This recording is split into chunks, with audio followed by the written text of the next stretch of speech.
Барларыңызға сәлем. Бүгін сіздермен бірге корейский тағам токбокидің жасалу әдісін үйренеміз.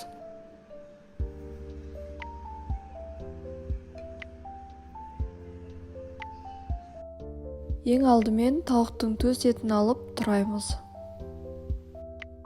Оны алдымен осындай жалпақ жұқа етіп турап алып, содан соң шүңішке ұзынша етіп тураймыз.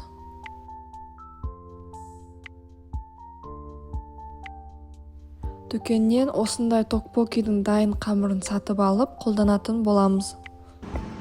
Ащы бұрыштың осындай жасыл және қызыл түсінен жарты-жартыдан алып, жіңішке ұзын етіп тураймыз.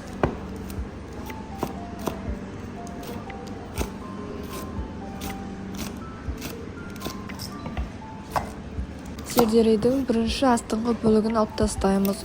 Одан соң дәл видеодағыдай етіп тураймыз. Шпинаттың да астыңғы бөлігін алып тастап, ортасынан екіге бөлсек болды. Қызған қазанға су құйып қайнатамыз. Қайнаған судың үстіне токбокидің қамырын салып пісіреміз. Осы күйінде қазанда шамамен 2 минуттай ұстаймыз. Оның асты жабысып қалмау үшін ара-арасында араластырып тұруымыз қажет.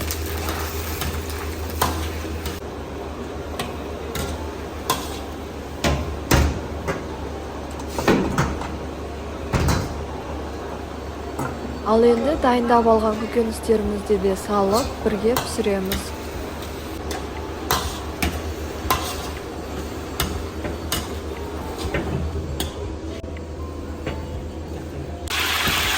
Қазанға майды қыздырып аламыз. Қызған майға тауық етімізді салып, оны жақсылап қуырып аламыз.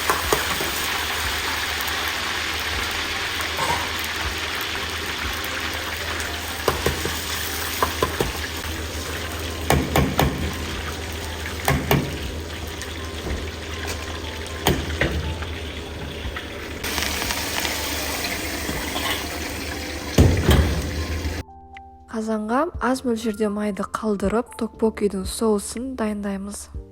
Ең алдымен біз лапизы соусын саламыз, оның үстіне тәтті бұрыш соусын саламыз, сосын аз мөлшерде лажжан қосып араластырамыз. Оның үстіне өте ұсақ етіп туралған чеснокты салып құрамыз. Сосын соевый соусты қосамыз. Ал енді бір қасық тұз саламыз. Сосын бір қасық дәм қосқыш саламыз. Одан кейін бір қасық куриный бульон саламыз. Соусты дайындап алғаннан кейін оның үстіне жаңағы сүзіп алған заттарымызды салып, бірге араластырып қуырамыз.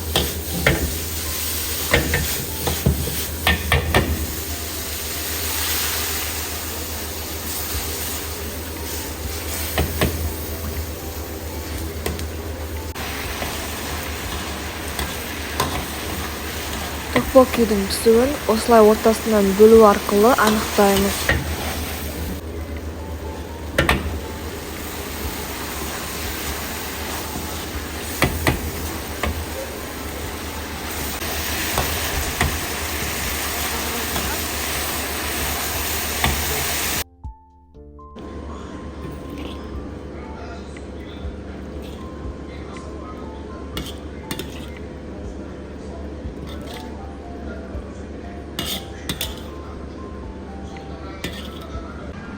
Бүгінгі жасаған токбокиіміздің дәмі сондай керемет болыпты. Сіздерге де осы тағамды жасауға кеңес беремін.